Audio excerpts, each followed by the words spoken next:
US Senator Bernie Sanders has accused Kamala Harris of failing to present voters with a pro-worker agenda. Speaking to the NBC, he refused to blame Joe Biden for the Democrats' election loss. He says more could have been done to support working Americans. It's not either or, Chris, and this is the problem. You can do both.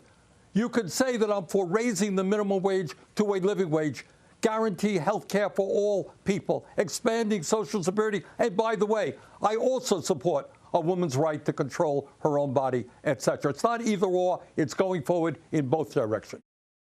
Joining me now is Curtin University's Dean of Global Future, Joe Siracusa. Good to see you, Joe. So the finger pointing of the Democrats continues. You just heard Bernie Sanders there.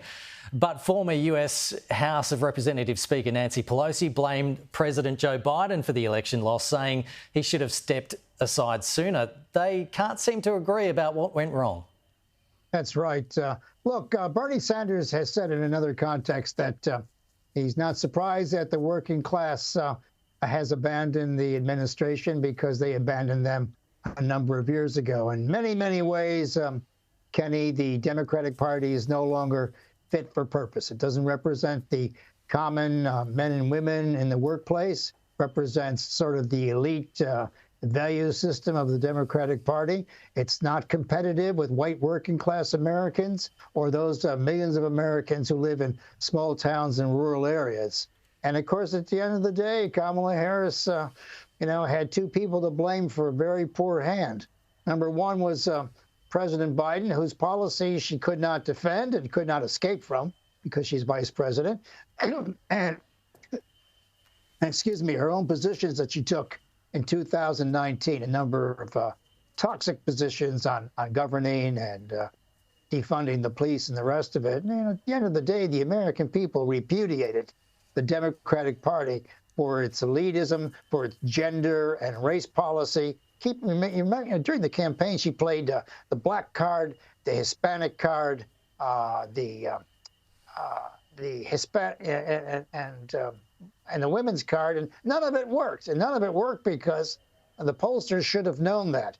The Democratic Party has been ill-served by a number of political consultants over the last 4 or 5 years who are getting everything wrong. And, Americans spent $16 billion on this campaign. She raised $1 billion alone. And what did she get for it? Well, not very much. Sky News revealed that Donald Trump said to Anthony Albanese they are going to be perfect friends in their first phone call since the election result. Would you say that we are off to a pretty good start there? Well, yeah. I mean, Australia always has a very good image in the United States.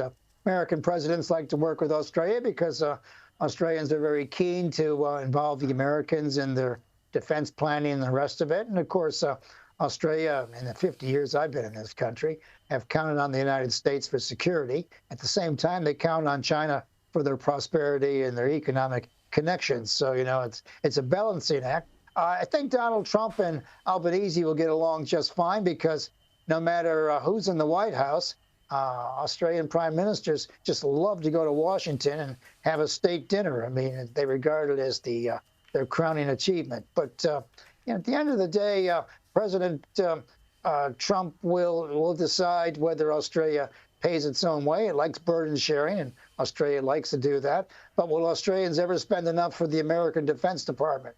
I doubt it. That's going to be the catching point.